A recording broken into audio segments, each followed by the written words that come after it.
If you're gaining weight with intermittent fasting or you're just not seeing the results that you're looking for, then the first place you want to look is definitely how you're breaking your fast. And I'm going to be going over all the details of what to look out for in today's video. Hey guys, if you're new to my channel, my name's Autumn and I'm a certified clinical nutritionist with my master's in nutrition and human performance. I'm also the creator of the complete intermittent fasting bundle. I've seen intermittent fasting change so many people's lives when done the right way. That includes how you actually break your fast. Let's jump straight into the actual mistakes that you're probably making with your breakfast and how that's actually causing you to gain weight. All right, number one, you're doubling down on your keto coffee. I see this a lot. AM peeps are always asking, hey, well, when I go to break my fast, can I just have a second keto coffee instead of my breakfast or break fast? No. Now, keto coffee is an amazing tool during your fasting period in order to help repair your gut with the butyric acid and the medium chain triglycerides. There's a lot of really great positive benefits with the keto coffee, but you also want to make sure you're actually eating real food too. If you're just relying on coffee, a couple problems happen.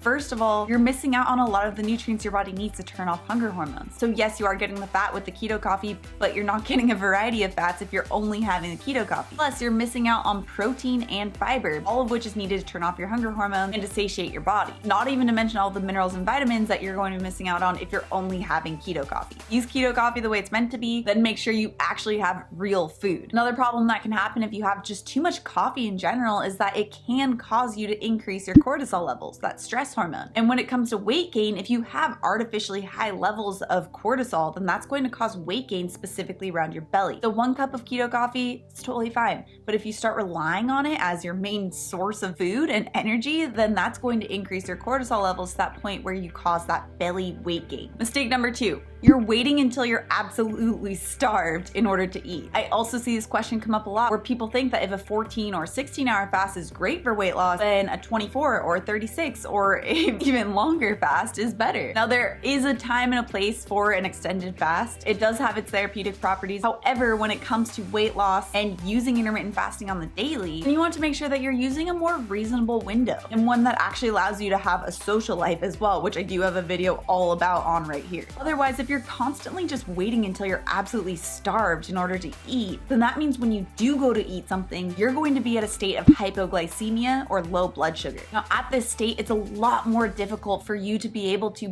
bypass any of those cravings that you might be having. And more than likely, you're going to be munching on something that's not going to serve your goals, like something that's packed with sugar. And then, of course, these sugar-filled foods that you're going to be eating as a result of that low blood sugar that you experience from waiting too long to eat will cause your body to turn off your fat-burning mechanisms, which totally goes past the point of what you're trying to achieve anyway. By the way, if you love the science-backed information, make sure you subscribe to my channel and hit that notification button. I come out with new videos every Tuesday and Thursday on how you can feel your best. All right, number 3, you're eating your first meal with something super sugary or starchy. Now, part of the whole point of intermittent fasting is that you're stabilizing your blood glucose levels, which helps to lower your insulin levels as a result too. Now, with those lower insulin levels, it allows your body to actually tap into its own fat-burning mechanisms. So if you go from a state of lower blood sugar, lower insulin when you're in your fasted period to all of a sudden having a high carbohydrate meal as your first meal, then it's going to go from stable to really big spikes in your blood glucose and therefore your insulin levels too, which will throw your body out of that fat burning mode and lead to cravings. So examples of this would be something like a really fruit-packed smoothie that has like dates and honey. Although these are natural sources of sugar, it still can be used in amounts that are really high in sugar. And that's what's going to throw your body out of that fat burning mode. Right, number 4, you're adding granola to your smoothie bowl. You may start off with a really amazing smoothie. So if you're having smoothie as your first meal and it's, high in fats, protein, and fiber, and it's one of the ones that I recommend in the complete intermittent fasting bundle, so you have this amazing base to start off with, but then you add on a handful or 2 of granola. And going back to tip number 3, remember having something really starchy right when you go to break your fast is throwing your body out of that fat burning mode and causing you to have these wild spikes and falls in blood glucose and insulin. The same goes for when you're adding granola onto your smoothie. Yeah, you might have all the fat and protein,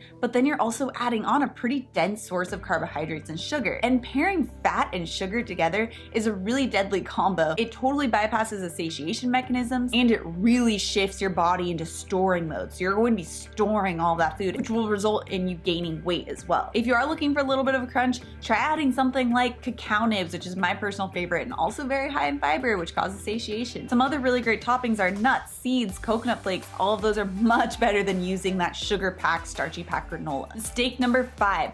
you're using oat milk as the base of your smoothie. Again, this goes back to number 3 and number 4, where including that starchier, sugarier, more sugary type of food will make it so your body's thrown out of fat burning and into that storage mode, especially when paired with higher fat. And oat milk has gotten really trendy as a non-dairy milk, but if you actually look at the nutrition facts, 10 ounces of oat milk has about 24 grams of carbohydrates. That's really high, especially when you compare it to like a half a banana that you could be adding to your smoothie that has about 8 to 10 grams of carbohydrates. That's why I always recommend unsweetened nut milk or seed milk or coconut milk. Those will be much better, lower sugar, lower carbohydrate options that you can use for your smoothie base so you have better results with intermittent fasting. If you're new to intermittent fasting, make sure that you check out this video on the 10 mistakes that you're probably making with intermittent fasting. Also, if you love this science-backed information on how you can feel your best, make sure you subscribe right here and turn on the notification bell. Come out with new videos every Tuesday and Thursday. Alright guys, thanks so much for watching, and I'll see you in my next video.